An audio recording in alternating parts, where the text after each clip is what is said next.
And so I thought, well, I'm going to offer this as a service to others. And fast forward to today, we've got 40 locations around the country, and we're serving hundreds and hundreds of families. How do I convert something like a depreciating liability, like an RV, into a cash-bearing asset? What does that look like? Our sales process is literally 2 weeks, which blows these franchise brokers' minds, because their sales process is 3 to 6 months. How are you implementing AI into your workflows and into your company?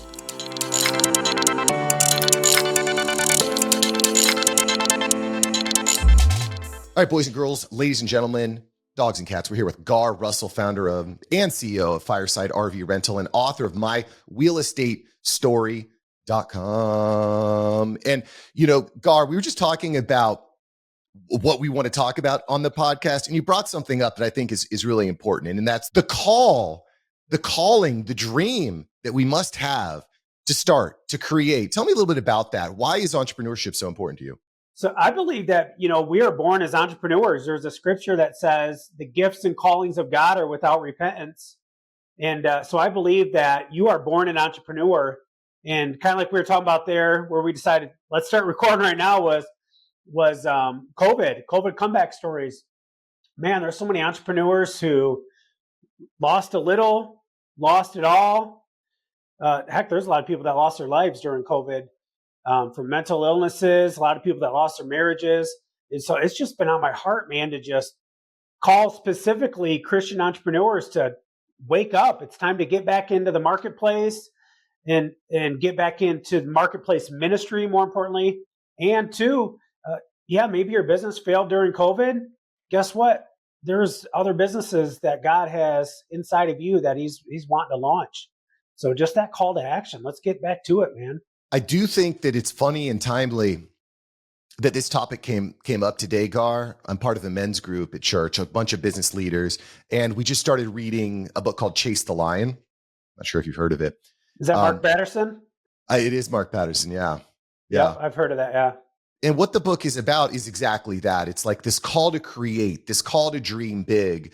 And it strikes me that, sometimes I think that dreaming is almost villainized. It's almost misconstrued as, well, you're just being greedy. You should be content with what you have.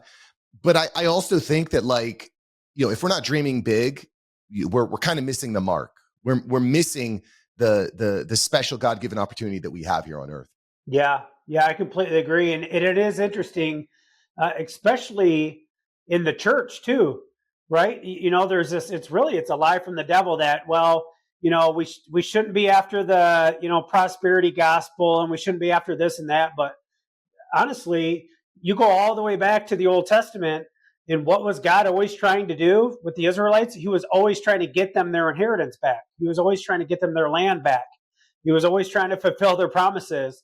And so God does not have a problem with Christians being prosperous and rich and owning land and all those amazing things, because we can do all that for his glory.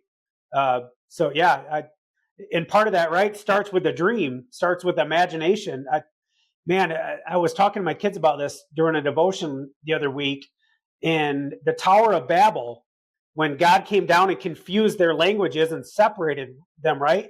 He said the reason that he did this, he says, if I leave them to their imagination, nothing will be impossible for them. Nothing. How powerful is that? That just blows my mind. Yeah, I wasn't familiar with that. And I'm a little bit surprised. We typically don't go into theology, Christianity, religion on the show. But I will say, the more that you grow your business, the more impact you have on the world, the more impact you're going to be able to have on the world. You're going to be able to let your light shine. And that's kind of my approach to it is, I don't typically go around, quote unquote, Bible thumping. I don't put Christian in the bio of my Instagram, which I know has a major impact. In some cases it does. But I do think, though, that by building a business, by having the opportunity to have a top 1% podcast, to be able to spread that message, I'm going to say that, listen, personally, I've grown professionally at the same rate that I've grown spiritually. They've coincided. So I think that there's a lot of power in it. And I don't think we should discount it. I don't think we should discount that. Yeah. Yeah, one of my mentors, Myron Golden, says that all work works.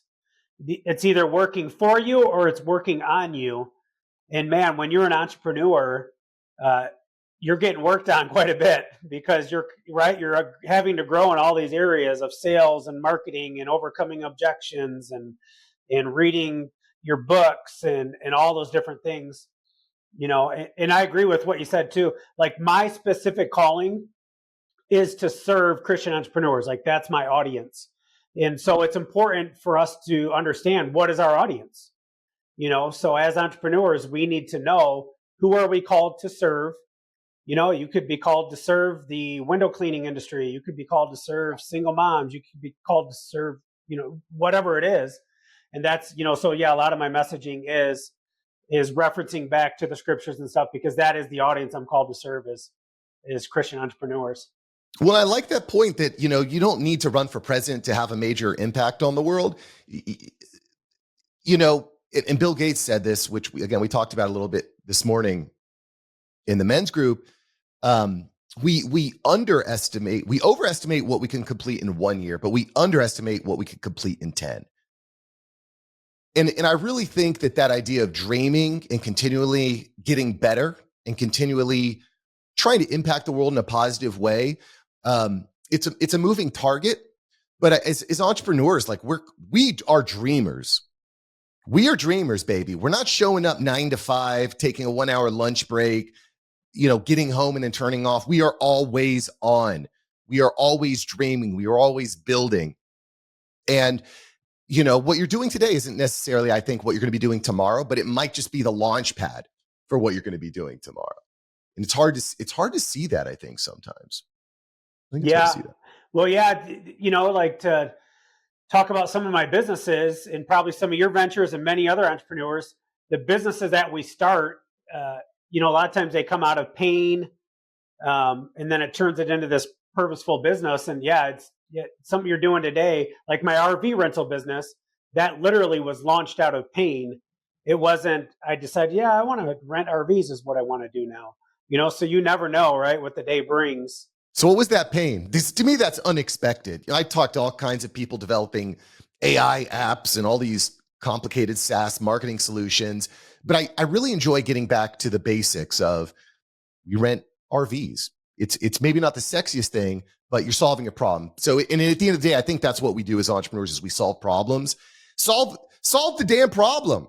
We spend so much time trying to get something that's going to get us brownie points with people that we went to high school with. Nobody cares. Like solve the problem. So tell me about that problem. What's the problem that you were trying to solve when you started Fireside RV Rentals? Yeah. So the problem I was trying to solve is I had an RV that I didn't think I was ever going to use. So what happened is I bought my wife an RV for our 10-year wedding anniversary. We lived in Michigan at the time. I set it up at Grand Haven, Lake Michigan, this beautiful beach. And I thought, like, I crushed it. Husband of the decade. This is awesome. She gets there. We start camping. Then she decides she's going home. And I quickly realized she's not going home because she forgot something. She's going home because she's miserable.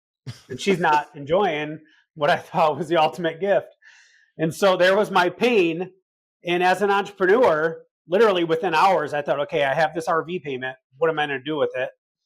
So I put it up on Craigslist and I started renting it out. And then, as one thing leads to the next, I realized I've got friends and family and other people who have RVs that are kind of like timeshares. They use it maybe once or twice a year, or they don't use it at all. So I own real estate and, so I got like property management and stuff like that. And so I thought, well, I'm going to offer this as a service to others. And fast forward to today, we've got 40 locations around the country, and we're serving hundreds and hundreds of families who really have the same kind of pain as I did, maybe just for a different reason, whether like a lot of people we're serving right now, they bought RVs during COVID and now the world is back open and they don't use their RV. And unfortunately they can't sell it for what they owe on it. Well, and it is an interesting problem that you're solving because I don't like buying vehicles because they're liabilities. They're not assets. I'm sorry, y'all. Your Tesla is not an asset. It's a liability. It's depreciating in value every day and it's costing you money. I want to invest in things that make me money. So you've kind of flipped the script on that, because me having a giant vehicle in my front yard depreciating every day is that it's a depreciating liability. That's not doing me any favors. So how does that work? How do I convert something like a depreciating liability, like an RV, into a cash bearing asset? What does that look like? So basically, just like you have Airbnb for renting out your house, what I discovered when I started renting out my RV is there's other websites like that. So rvshare.com, Outdoorsy, there's peer-to-peer platforms. So basically, I was just, I was in the peer-to-peer sharing economy is what I learned. And it was kind of like anything else, you start to learn the ins and outs and the do's and don'ts. And since I've had several businesses before, I knew to document the process. So I started documenting the process and then just, offering it to others. And it was about a year later, we opened our second location, which I was just in some Facebook groups for this industry, just sharing with others. And I met a guy named Kim in the Upper Peninsula of Michigan. I said, hey, you want to be our test subject? You'll be our location number 2. And he rocked and rolled with us for a couple of years. And then we turned into a franchise model. So how does this work? Do I need like a lot of capital up front to purchase RVs, to rent them out? How does it work? How does the business model work? So the business model, it's what I call OPRV. It's other people's RVs. It's other people's assets. Okay. So basically we're providing a service to those that have RVs sitting around doing nothing. So a lot of people have gone down the road of what you just said, do I need a bunch of money? Do I need buy a bunch of RVs? Well, unfortunately, there is other companies out there that they do that. They go buy a bunch of RVs. They have a bunch of overhead. And a lot of them went out of business during COVID. There's the larger scale companies like Cruise America. They're the biggest known nationwide company. They have a platform where they can exit the RVs as well. So if you have a platform like that where you have an actual dealership and you have a platform to sell RVs, then that model might work for you. Otherwise, it's all about other people's assets. They have the payment, they have the repairs, they have the insurance, they have the storage, they have all that overhead. And really what we offer somebody is we're not a long-term solution. Like they don't enroll their RV with us and 10 years later, we're still renting it out for them. We rent it out for them for 1, 2, 3 seasons, help them pay their principal down till either they're in a better financial situation or they can sell it, whatever the case may be. Interesting. So how are you actually finding the people that want to rent their RVs? So you're playing middleman between the person that owns the RV and the person that wants to rent the RV for, I don't know, for a summer trip or something like that, right? So how are you actually putting yourself in the middle to facilitate that? Yeah, so we're just getting in front of people that own RVs, which there's over 12 million owners of RVs around the country. And it's kind of what one of my mentors, Russell Bronson, calls a blue ocean. I reach out to an RV owner and tell them about our management service. We've never had an RV owner say, oh my gosh, you're the third person this week to want to rent out my RV. It's very ground floor. It's not like, a lot of other industries where it's very saturated. So we go to a lot of the, platforms like Facebook Marketplace. We partner with storage facilities. We work with RV dealerships. So an RV dealership, somebody is going to purchase an RV.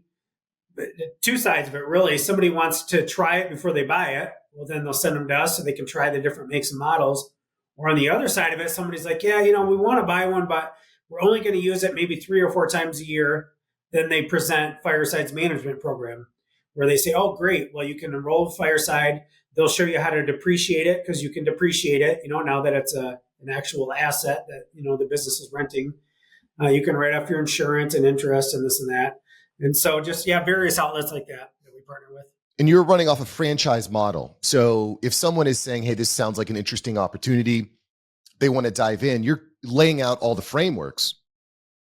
Yeah. Right? Which by the way, I just want a quick aside on franchises. When I was first starting my entrepreneurial journey, I was very averse to franchises. I was like, I don't need anyone to teach me how to do it. I'm going to figure it all out. I don't need no man kind of mentality, right? That hurt a little bit. There's been some scrapes and bruises. And I think it took a lot longer. Plus, the failure rate on franchises is like, it's completely flipped.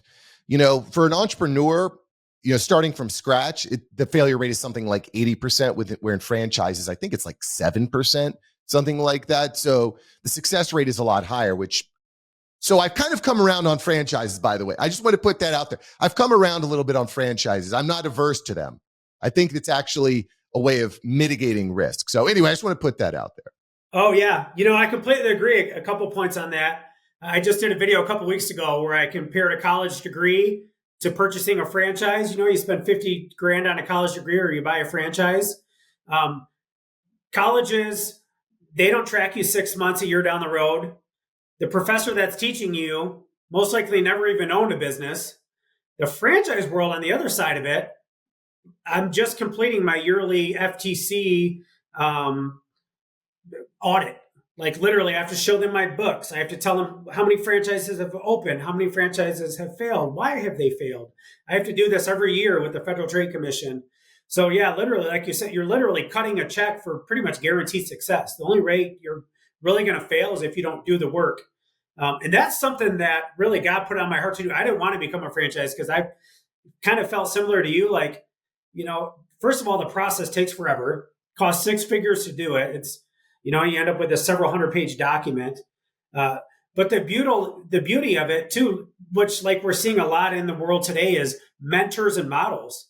Like you can literally cut a check for success. You can pay 5 to 50 to 250 grand, and somebody basically opens their life work to you and says, here's exactly how you do it.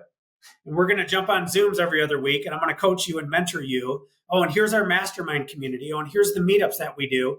It's just, I think we got to get past the days of what you just said of not, I'm going to do this for my own. I'm going to learn it and this and that. And that's the tricky thing about being an entrepreneur, right? That thought process is in us for a reason, because that's what helps us, not become an employee. But we also have to understand that we cannot be an employee, but we can be a student. And a good entrepreneur is a student, is always learning from somebody that's 5, 10, 20 years ahead of them. Yeah. Smart words of wisdom that I refused to accept for years. And now I'm starting to come around, Garr. I'm starting to come around. I'm curious, what's the startup capital required to get involved in the business like this? Yeah. So our franchise startup fee is $50,000. And then after the startup fee, literally the only other expenses that you would have to put out if you choose to do so is if you wanted to buy a truck to tow around campers to deliver. But otherwise, that's the beauty of the OPRV model, is the owner is paying the payment and the storage and the repairs. The renter is paying, for damages. The renter is paying for the commercial rental insurance. The renter is paying for your staff to clean the RV in between rentals. The renter is paying for you to deliver the RV. And then not just the rental revenue that you're getting, now start to think add-ons. Mr. Renter is going to the state park. Oh, great. Do you need camping chairs to go with that? Do you need a cooler? Do you need a grill? Do you need a generator? Do you need it delivered? Do you need a s'mores package? Do you need on and on and on? Do you need bikes? You need kayaks? You need, I need a s'mores package for sure. That's You definitely need a s'mores package. Are you kidding me? Charge me whatever. I need the s'mores package. I need that. I'm not kidding either. I'm very serious. Oh yeah. S'mores are what it's all about. Yeah, no, yeah, 100%. I'm part of a daddy-daughter camping group with a big organization down here in Florida, and s'mores are non-negotiable. It's a must-have. I'm also curious, hard transition here. One of the things that's most exciting to me is about the future of business and how people are innovating and evolving their businesses based on the new tech that's coming out. Are you using AI into your systems? Are you using automations in your systems? How are you implementing AI into your workflows and into your company? Oh yeah. We most certainly are using AI. We're using it for our sales, for our customer service, for our customer support. I have one of our programs that we offer to our franchisees. It's called Fireside Plus. It's basically where we do everything except their boots on the ground. So we handle all their inquiries and their quotes and their billing and paperwork and anything that can be done virtually, we do for them. And AI is a huge part of that, because we have chatbots that are built out for walking somebody through picking out a unit. We use ChatGPT for customers out on the road and they're in a Thor 31C RV and the generator won't start. ChatGPT, hey, renters in this make and model of RV generator won't start, and AI gives us, oh, well, check these three things first. And next, Mm. oh, hey, now they're living and they're saying they're going to leave this RV on the side of the road, because we ruined their marriage. What do we tell them? Chat BT, hey, they're on the side of the road. We're going to ruin their marriage. Well, first, yeah, my office girls use that for a lot. And then we use it obviously for our sales scripts. Everything we've got. And then on our franchise sales side, we have automated webinars. We have what's called a discovery course. So then we have them engage with our Spark bot. Our chat bot. His name is Sparky, and he walks them through the whole discovery course journey. So he's messaging them, hey, I noticed you haven't clicked in yet to do your market research report. Here's the reasons why you should. And, it's just for indoctrination videos and sequences, and the list goes on and on and on. A lot there. I want to go deeper on the sales process here, Garr, but I just want to highlight, people, I get this question a lot because I focus on AI quite a bit. I get this question all the time, Mark, how do I get started? It's like, bro, if you've got a question like how to troubleshoot a propane problem or how to respond to a negative email, just ask ChatGPT. Like, just that alone is something you can take to the bank today, will completely change your life. Because what ends up happening is you start using it for those small things, and then you start to find more and more opportunities to use AI and ChatGPT to solve your own problems, which ends up solving other people's problems. So it's sometimes the big wins are in the simplicity. But I want to go a little bit deeper here, Garr, into how you're using AI in that sales process. You mentioned chatbots. Like, what does that look like? Is that something that is a bot that's proactively reaching out to prospects? Is it reaching out to people that have joined the course? Talk to me a little bit about how you're using it in the sales process. Yeah, so our chatbot sequence that we have built out for those that are interested in our webinar opportunity or in our franchise opportunity, basically where it starts with a Facebook ad. We've got our hook, attention RV owners. Are you having success renting your RV? And this could turn into a business. Register for our free webinar to learn more. So they register for our webinar. And then on the webinar thank you page, Sparky pops up where they opt in to communicate with Sparky, which is through Facebook Messenger. So they opt into Sparky, and then Sparky will begin to ask questions and start a conversation. And then based on, how they answer, Sparky responds. And then we put them into what's called a discovery course. So it's a 5-module course, which it has what we call indoctrination videos in there. So it's got testimonials of our other franchisees and what they've experienced with Fireside. It's got, hey, check out Garr's book. Click the link. And then Sparky is engaging them because it'll track all that stuff. Hey, I noticed you haven't logged into the course in a couple days. This is where you left off. This is all through the Facebook Messenger. Sparky is engaging people through Facebook Messenger? Yeah, through Facebook Messenger. Yeah, exactly. Yeah. With using, I believe Stacy, our CMO, knows this more in depth, but I believe it's through ManyChat. Okay. That this is built out.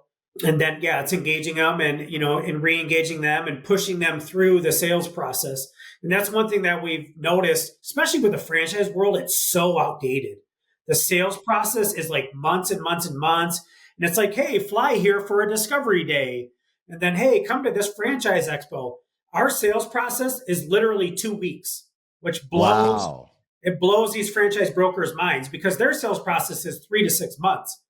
My sales process is built around the 2 weeks that I have to wait from delivering them the franchise disclosure document to where I can sign the document. So all my work is done within those 2 weeks. And I actually take what's called a territory lock fee, which, yes, you can legally do this because it's refundable. I confirmed it through our attorney. So right at the end of the webinar, we have a call to action. Hey, lock in your territory now for $995. It's 100% refundable. So then now we've gotten some money. They feel committed, right? Because especially if they're just looking through franchise opportunities and they engage with some of these franchise websites, they're getting inundated with this opportunity. That now they feel committed to us. And so then we can continue to walk them through the course, through AI and through the automated chat sequence. And so the AI bot Sparky, which is developed through ManyChat, is continuously engaging the warm lead. are you doing the closing? Are you doing the selling? Who's doing the selling? Because I would assume that it's hard for Sparky to close, but Sparky's gonna be really powerful at turning the warm leads into hot leads, and also probably qualifying leads to say, hey, is a fit, not a fit, based on their level of engagement, right? Who's doing the closing? Yeah. So when it comes to closing, I'm doing the final call. And the reason why that happens is because somebody's not getting on a Zoom with me for me to close them. They're getting on a Zoom with me to see if they qualify to have a franchise. Okay. So I'm kind of giving some of my secrets out here, some of my secret sauce. But that's cool because that's what I'm called to do is equip entrepreneurs. So basically what we're doing is we have our application. Inside of our application to apply for a franchise, obviously we're asking questions to see if they qualify financially. So we're asking them questions about, retirement, credit card balances, and all that kind of stuff. But then we're also asking them questions that we're going to use in the interview.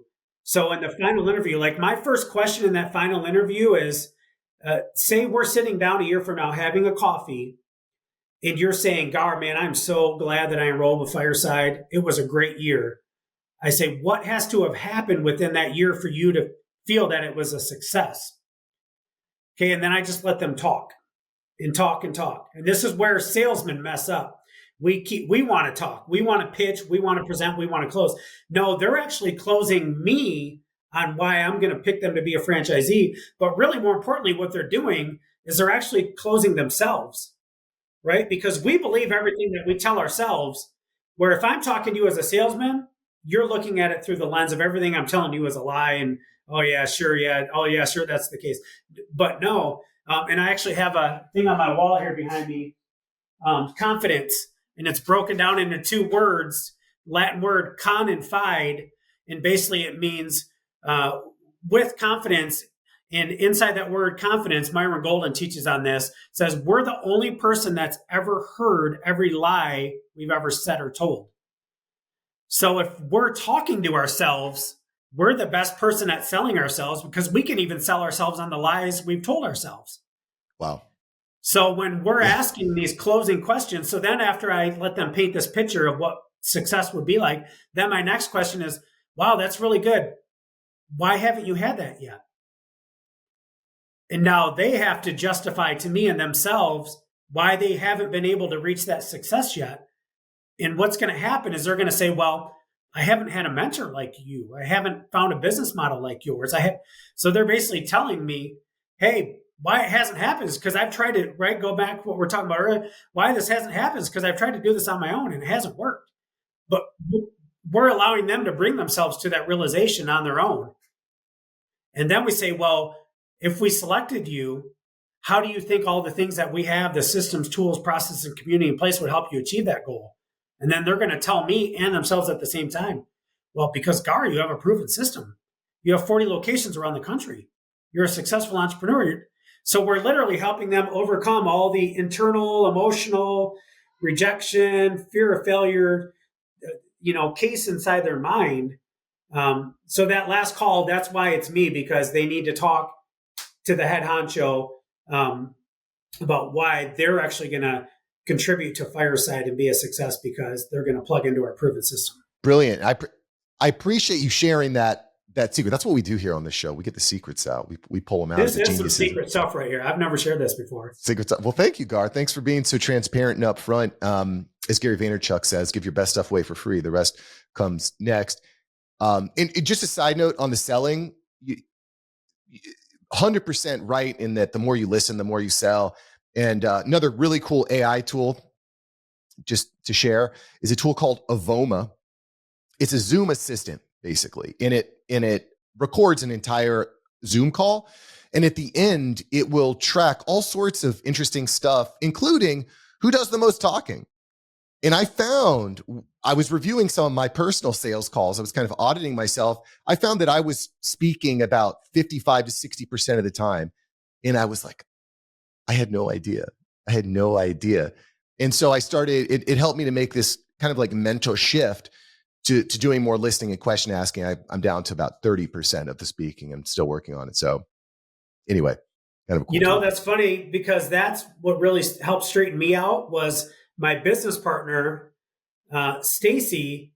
we record all of our Zooms. Well, she took my Zoom to a coach of ours.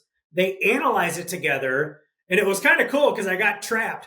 And she's like, all right, hey, I want to jump on a call here with our marketing guy and just talk over some stuff. We get on the call and he's like, all right, Garr, we're going to go ahead and review your last sales call. And I had no clue what was happening.